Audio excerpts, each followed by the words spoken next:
All right, so we are going to take a little bit different tack today with the goofy gun grabbers because we have a friend out there, folks, on X, formerly known as Twitter.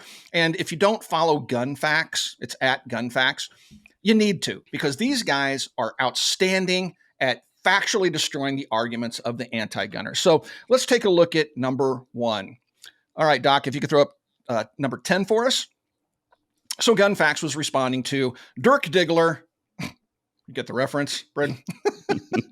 Dirk Diggler had some inspirational quotes or statements to be made out there. And he was saying almost all mass shooters are law-abiding citizens, in quotes, except he screwed up the quotes, until they commit the shootings. No period, because they're educated. Not. Anyway, so Gun Facts takes a look at that and just quickly, destroys it. Says, well, sorry, no. Per the most recent update to the Gun Facts Mass Public Shooting Database, 64% of perps had arrest records or contact with police before their acts, and then 52% had a history of violence.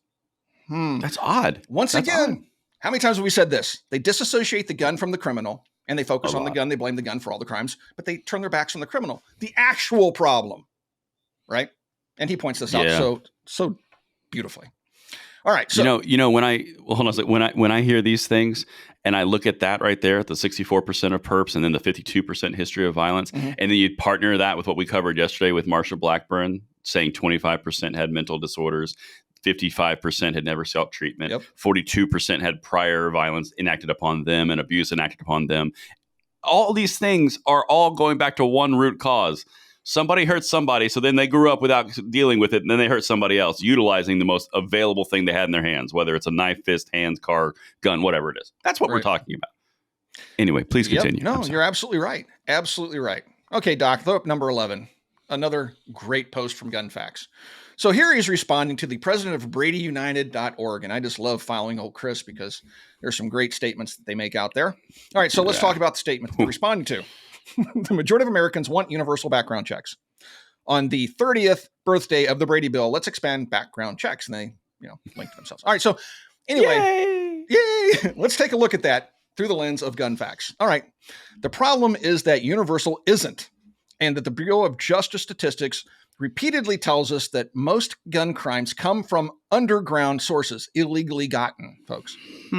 Weird. Since we estimate 85% of gun homicides, I don't like the phrasing, but okay, we'll go with it, of gun homicides, of homicides where guns are used, to be street gang related or nexus. And since nearly all of those guns come from underground sources, illegally obtained, universal background checks are uniquely ineffectual.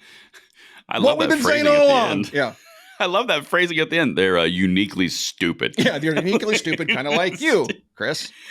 Thanks for playing. Man, that's good. 85%. 85%. Goodness gracious. Child, please. Yep. And it goes right back to what we've been saying all along. These numbers that they throw at you are gang violence, and the gang violence is something they refuse to address. You never hear the nightly news talking about all the people shot in Chicago and pointing out the fact that it was gang-related violence, that it was street crimes. They won't talk about that because it doesn't help them in their narrative, right?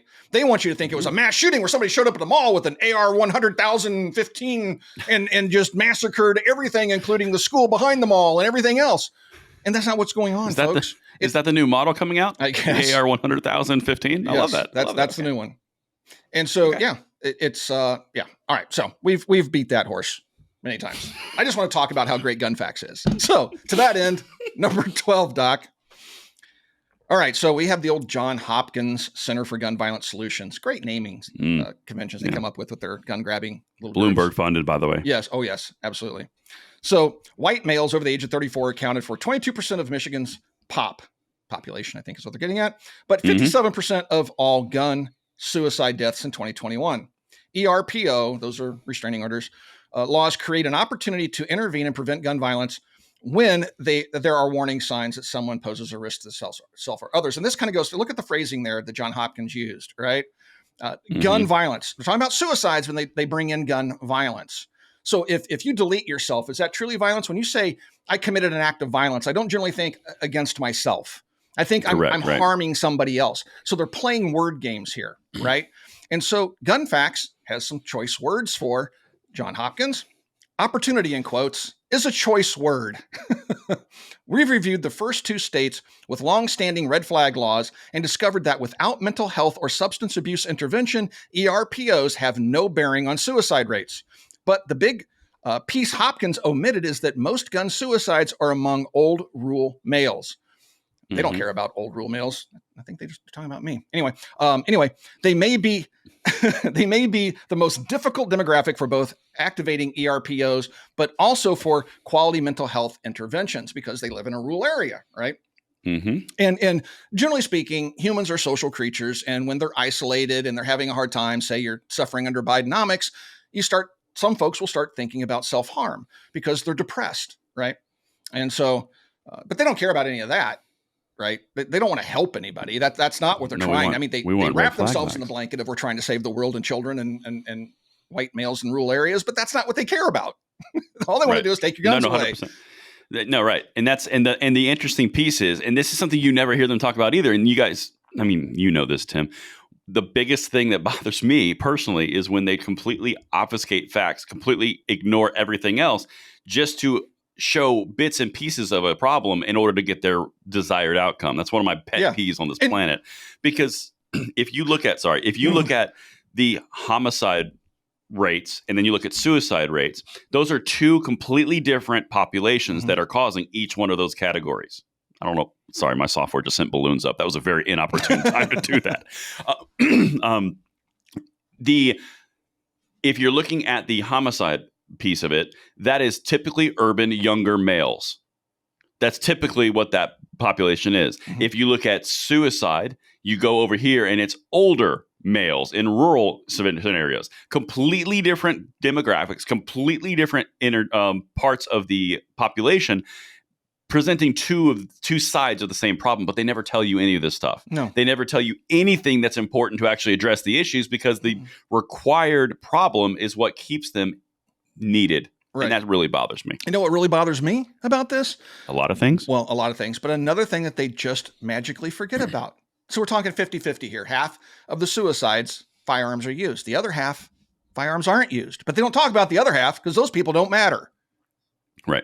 Only half of the demographic we care about, those that picked up a gun. The other half that, asphyxiated themselves, poisoned themselves, hung themselves, we don't care about them. All we want to talk about is the gun. Because we have an agenda. It's not about saving lives because we'll forget about literally half of the population. We only care about people and guns, and we want to take those away. I mean, Oh my goodness. They're so transparent. If you just look at what they're saying and what they're not saying, you can clearly see their political bias and their agenda. Yes. Right? Yes, they are. But you know what, Tim?